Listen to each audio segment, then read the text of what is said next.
Hey there, we're back. It's another episode of Space Like Adventure. It's me, Jack.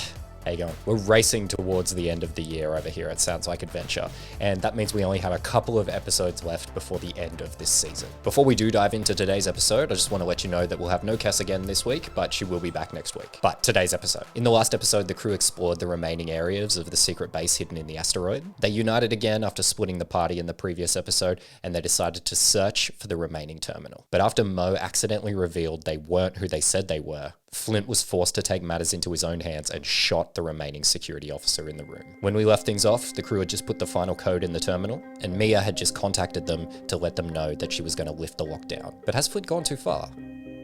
Let's find out. So, when we left off, the five of you had just placed the final code into the final terminal, and immediately you got a chime on your comms from Mia. And she says, "All right, good work. I can see you're in the system now. Looks like they've been spooked by something. Try and see if I can figure out what's going on. I'm getting much more access now.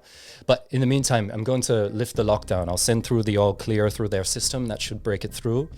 And I think the five of you should be able to get through ahead. You might want to go look into that lab. See if you can figure out what these bastards are actually up to."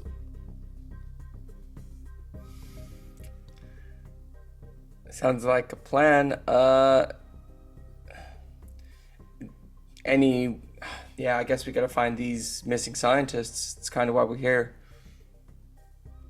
Yeah, right. You mentioned those belters as well. You're still looking for them? Yeah. Any sign of anything? You guys found anything? Nothing yet. Because we're in the security room though, Jack, can I glance over can I use my intelligence security and look over the terminal, see if I can see any idea of where something like the scientists or belters would be kept? Yeah, absolutely. Go ahead and give me a roll here to see how well you do. Yeah, can I use my security? Yeah, definitely. Yes. Figure we're in the security room. So Perfect situation. It's in the name. 15 with 4 stunt points. Awesome. So yeah, you like tapping away on some terminals, looking around. You're not the most computer savvy person, and you did a lot of your police work back on Earth. So you've still been just sort of trying to get used to using these more modern space-oriented systems.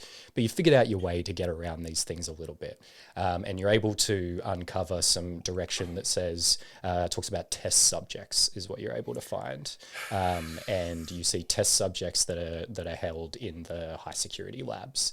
What do you search specifically when you're looking for the scientists? I'd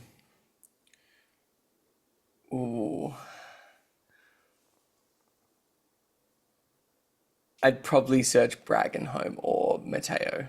Mm-hmm. Yeah. So you don't get any hits on those names specifically. And I think you probably can maybe try and search like scientists and stuff like that. I would, yeah, scientist and probably like life support or something along those lines on what they're specialized in. Yeah, terrific.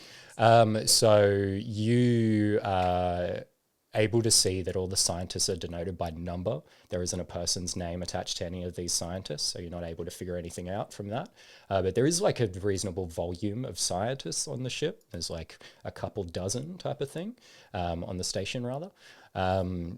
So yeah, what you do notice is I think the environment controls pop up to you. There's like an environment department, and it looks like it's not in the high security lab section. It looks like it's in just the lab part that's ahead that you can see on your blueprint.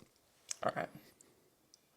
Okay. Now, just quickly for my own knowledge, do we have descriptions or like have we seen pictures of Braggenholm and Mateo? Yeah, you have. We have. Okay. So you guys got like photos of them on the files. Mm-hmm. So you have a photo of Dr. Braggenholm. It's just like a middle-aged woman with dark hair. And Dr. Mateo, you also have, he's a bit older, probably in his 50s to 60s, and he has bright blue hair. Okay. All right. Now, Bancroft, you've created this problem. Then points at the dead man in the corner and goes, "What are we going to do about it?" Probably not quite dead just yet, but if any life left in him, Jack, anything at all, or is he gone? Can you roll a Constitution roll or something? Probably he says he gives his last breath as you look over towards him, and he's like, "I'm hanging for a beer," and then he passes away. Trev, Jack, you want to get in here and help clean up a little bit? We're all in this together. I don't like this, but we're gonna get caught if this stays here. Exactly. So Trev walks over, picks up the body. Like, where am I putting it? Anything in here, Jack, we could stuff a body inside of? Oh my god. Well, this is just Flint's MO now. He's just like, yep, make a body, stuff it in something, make another body, stuff it in another thing. It's useful, right? He's just resourceful. He's just filling containers at this point. Oh my god. Flint never got to play with those blocks as a kid where you put the shape through another shape. In the square hole. It's a square. The square hole. Oh, no. It's crazy. Give me a perception here. Perception, very cool. Where does the body go? In the square hole. Love it. Oh, that's unhinged. Perception. That is a 13. Okay, great. So with the 13, I think you surprisingly find there's like a clothing box in this room, which comes up like to about chest high, type of thing you could stuff something inside of if you took out what was already in there. Is there clothing in there? Yeah, it looks like there's some like dirty clothes and stuff like in there. Damn. I was going to say, if there's a security uniform, we could take that and have our free run of the station. But well, what's old mate wearing? Is it much different to what we've got on, or it's pretty similar? It's a little different. It is denotes that it is security. But I would point out that there is a big red patch on the side. Yes, of course. How could I forget? Wound, yes, big hole in gunshot.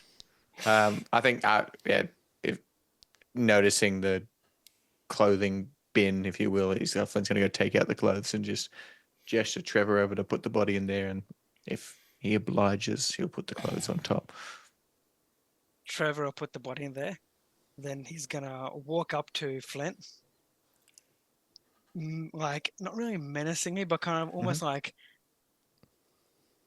it's a different Trevor. He just walks up and goes, "Don't jeopardize the crew again. Oh. We agreed no killing. We're not doing this." He's going to stare blankly into your face. And I'm staring give a little nod.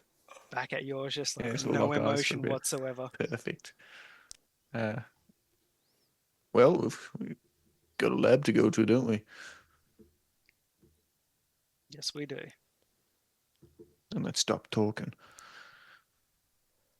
Any ideas on how we get past that line? I think Mo just blitz us by this conversation at this point. Shrag's creative. She'll come up with something. You really like putting me on the spot, don't you? Would she know? Me personally, I'm slow. Shrag probably is a little less Shrag? so, but I think Shrek would be like, "Isn't that why we were putting the codes in to like?" oh yeah. Yeah, the but lockdown? I'm more talking about there was a line up there of disgruntled people towards that door. Like getting past them. It's more about getting past the people than Gotcha. actually the door itself. Well, yeah. Then Shrek might just be like, "Maybe we should just go and have a look, see what's happening." Shrek just she takes a second to think about it, not too long. She goes, I mean, it's probably worth just looking. Maybe. Before we leave, can I quickly go over to the terminal and see if I can find the Gary person he was talking to shoot him a message and say, "Stupid rocks again. Stupid rocks again in the tunnels, no alarm." Yeah, definitely. Yeah, you could do that. Just to shoot him a message, just so that we, Happy no for you to follow-up? do that. I don't think you need a roll Sick. for that. That's just a good idea. I think. Take them off the scent a little bit there. Well done. We're in a security room, aren't we? As well, there's access to cameras. Hey, have a little squiz to see if you can see this VIP person anywhere through the cameras. Mo didn't look for that. Mo only looked for the scientists. So yeah. I guess. Sure. So same thing again. I don't think you need a roll for this because this is just the information you would have available to you just by like using the systems that are readily accessible through these terminals. So there's a number of cameras around, and the thing that jumps out to you is like you can follow the cameras to their different blueprint locations. So you're like, oh, there's the multi-purpose room. You're like, oh, look at all those mats there. That's kind of weird. Why do they have all those mats? Because you guys haven't had a conversation about this. Go to the viewing room. You're like PTSD for a moment there. Then security room. You guys see yourselves, and then the lab. And you notice like there are people going in and out of the lab room now. And that's it. It's not a view from inside the lab, and you don't see anything from these areas where he said like this guy you were speaking to was like, oh, you know, the big shots up at the other place. Like you don't know where that is. You don't Gotcha. No, that makes sense. Cool. That. No, that's fine. So lab sounds good. Okay, great. So making our way over to the lab now. Yep, let's do it. Yep. Great. So, yeah, you make your way over to this area again. And now that some people have sort of moved on and it's less of a commotion around here, you get a better look at what the room actually is. So the hallway kind of opens up into this sort of waiting room kind of space. And then this door where the person was before goes into what you assume is the lab. And there's people going back and forth, people coming out, people going in, and I think you guys probably just observe for a little bit, and eventually the whole activity just sort of dies down. It's like clearing the lockdown sort of like makes things return to normal somewhat in this in the station. So yeah, there's like a handful of people in the actual lab, and where you guys are, there isn't anyone. So what are you guys going to do?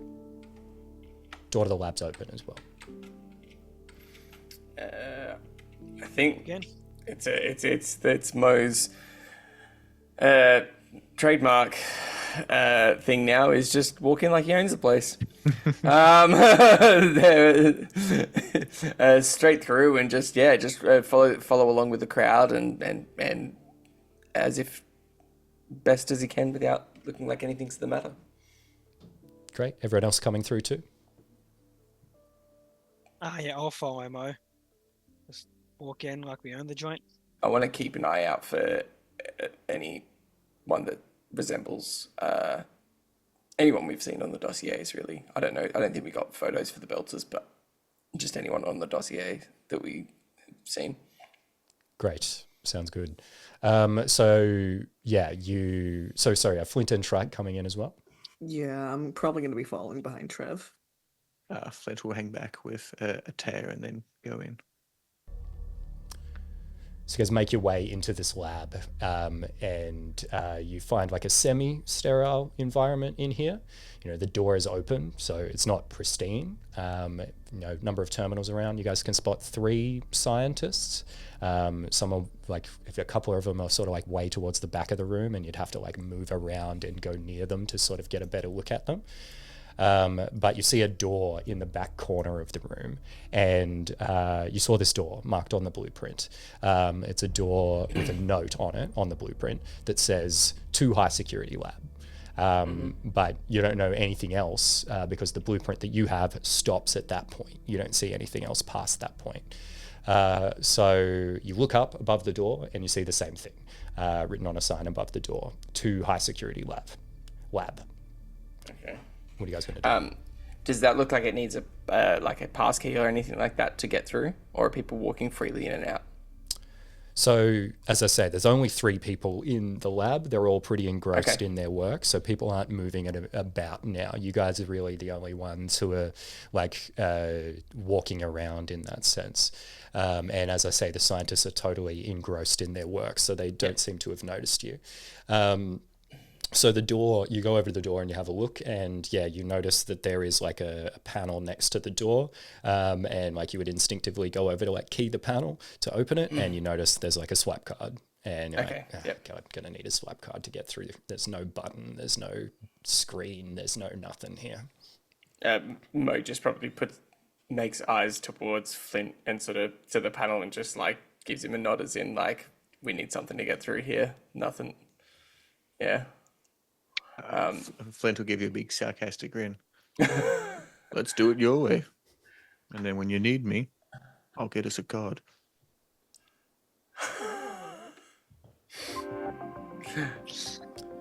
I think. So as you're doing this, you guys overhear one of the scientists speak behind you. You hear, "Okay, we're gonna finish up for the night, Dr. Siri." And you guys hear that name and you turn around and you notice there's a short man in the back of the room with blue hair, and he's absent-mindedly waving to the two other scientists as they leave. He's like, "All right, folks, have a wonderful evening. I'll be at it a little while longer." And then he turns back to his terminal. Mo would start to sidle over, and I think Mo would put his arm around Dr. Siri, like around the shoulder from behind, and just sort of calmly whisper to him, "Dr. Siri, I think we need to have a chat." He turns, like he sees your arm come across him, and he's surprised, and he turns and he says, "Oh, hello there. I didn't notice you. Can I help you?" Oh, I think if I'm reading this situation right, I think you may be able to. We were sent here to retrieve yourself and Dr. Braggon home, and I'd like to know what is going on here. Be quiet. What do you? Don't worry about it. We've already dealt with security. What's going on? Who are you? Who sent you? Who are you? How am I supposed to trust? A number of concerned parties. So, Mo look over you're gonna have to forgive me, all right? But I'm gonna need a little more than a number of concerned parties, all right? Well, that depends. You here willingly or not? How do I trust you? You're probing me for information. I imagine You that, just like, said some. Look, I don't know what the hell is going on here, but if you got kidnapped and thrown into this kind of thing, you would probably be pretty suspicious of people coming up to you and trying to get you to agree things. So how am I supposed to trust you? all right. Elder Birch is your first concerned party. The Mormons, yeah, of course. Anyone would know that. Yeah, from work on the Nauvoo. And you were taken at the docks. We've been on a bit of a rabbit hole. Fred Johnson's another concerned party. From the OPA, Fred Johnson. Come Yeah. from me. People have been missing from Tycho Station, with him not knowing how. So, yeah, that raises a few alarm bells. All right, you said I was taken. From tell me everything we what could happened. figure out. How was I taken?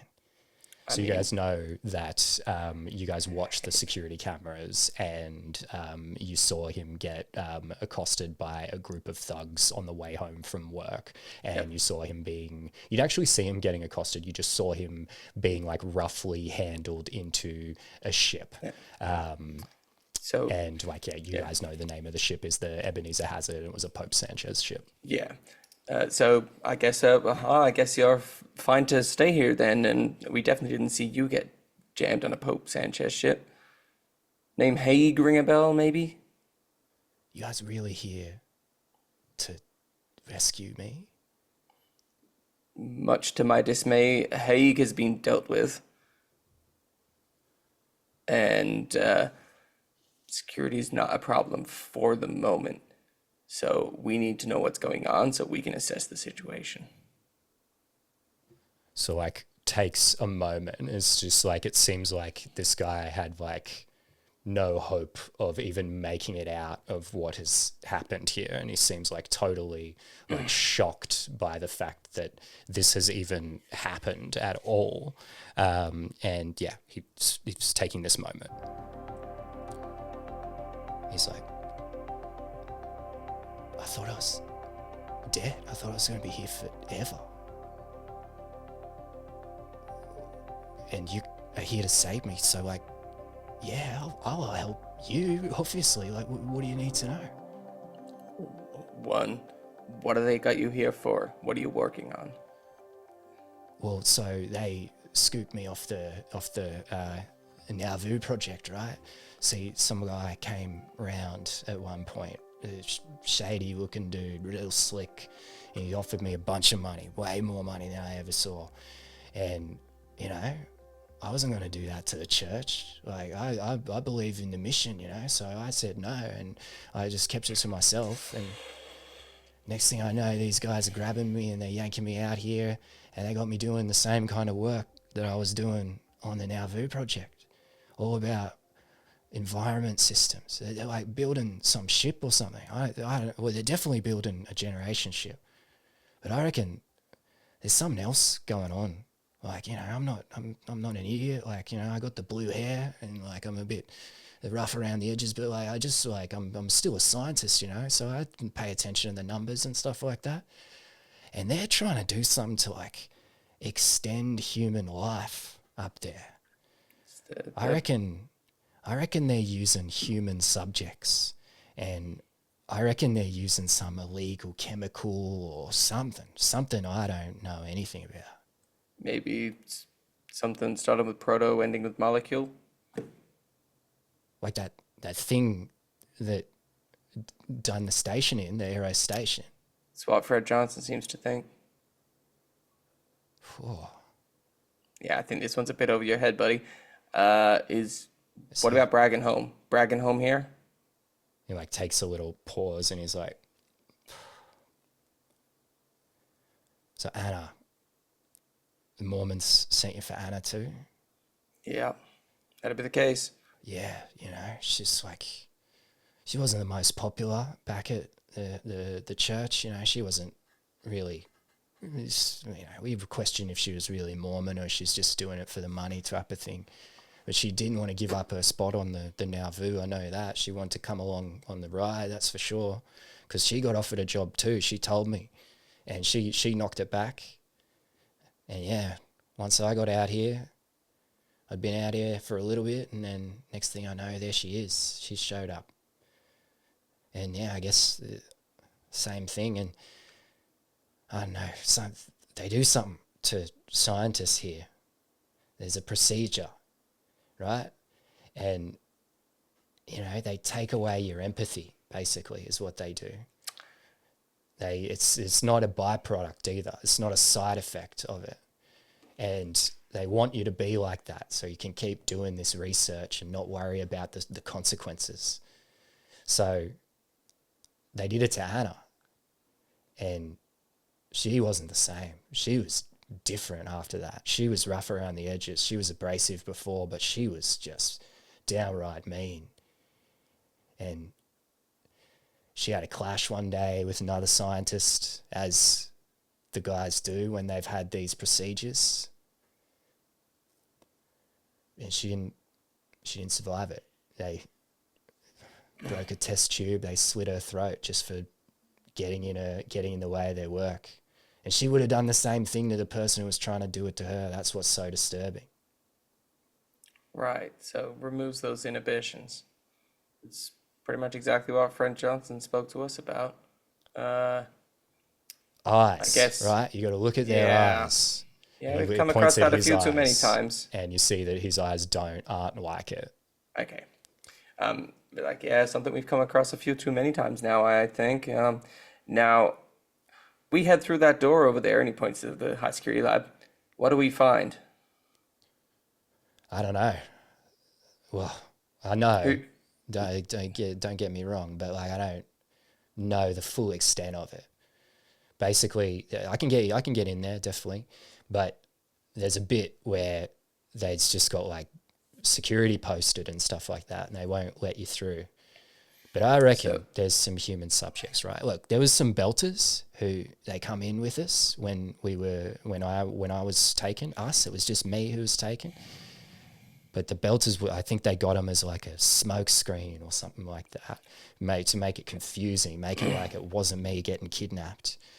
And there was this one kid, he's a good kid. His name's Franco, right? And he's real good kid. And I'm like, you guys are here to save me, right? But like, We got to get Franco. We got to get these belters. We got to get Franco, right? We got to find Franco too. How many security? It's like maybe half a dozen, something like that up there. There's more back where you guys come from. Okay, now just a couple quick questions. Is one, why have you not had the procedure done to you? So I work in the environmental department, right? So I've run the systems. My whole job is to keep people alive. I don't have a lot of ethical constraints. You're not operating on human lives. Exactly. Like my job is literally to keep them alive for as long as possible. So I just been locked in basically. Like you saw me, I stay later than everyone else. I just work as hard as possible, getting the best results. So I don't show up on any reports or anything like that. And they don't decide to come and do whatever they do to me. Do you know if this procedure is reversible? No idea. Gosh. Okay. All I get to do is work on environmental stuff. I don't have any chance to even look into this stuff. If I had time, I would. It's bloody interesting, that's for sure. But yeah. And Mo turns to the crew and says, "As much as I hate to admit it, Bancroft, we see those eyes, we shoot. No questions. They are a danger to us." And looks like it's your way here on out, Bancroft. Fantastic. And we're taking that security pass now, if that's okay. To get into the other room, and you're asking for it from Dr. Mateo. Asking's a very strong word. It's just putting your hand out for it. And now, Mateo, we have a ship docked. We can radio in to the person still on the ship. And if you can manage to get your way over there, I'm coming with you guys. Into the high security lab where we're going to have probably a firefight at this point. Look, if I get out, bloody Franco gets out, all right? He's a good kid, all right? Oh, trust me, we've met his brother. Well, then you know, all right? And I'm coming. I'm coming with you. Can you handle a gun? Yep. I can look after myself, all right? Don't worry. I'll take care of myself. Do you have a weapon? Just old bloody these two right here. Flint will pull out the spare gun that he took from the security officer that he killed. And I think he takes the security pass and he hands it to Flint at the same time. Flint will turn to Mo. We'll do it your way for a mere few moments, and second security gets suspicious, I'm going to start shooting. Look, we may not see eye to eye, but I think it now paths are aligning at the moment, mate. There's no other option here. If they're going to be coming at us, we're coming at them. And Flint will look over to Shrike. This is what we came for. Jesus Christ. That's a good one, Orlando. I'll give you that. I think she's just gonna look at him and she just nods, but she's not saying anything. No. Obviously, anyone in a cell or something like that, even if they're turned, we leave them there. That way, Fred Johnson's got something to look into when he can. Flint will go to Trevor, stand up staring at his big frame. I know my way is not the honorable way. Right now it's the only way, so. If we've got no other option. It's okay. Trevor's just going to look at him and be like, this is what I do. And he's going to go towards the door and swipe the security pass. Wonderful. So, as you're heading towards the door, you get a ping on your terminals, and Mia comes through. Her voice is frantic. She's like, I've done some digging. I've found out what the lockdown was about. Looks like they got some leaked information. They're onto us. They have made us. They know you are in the station. And comms are saying a VIP has just landed and is on their way to you right now. You need to get out of there.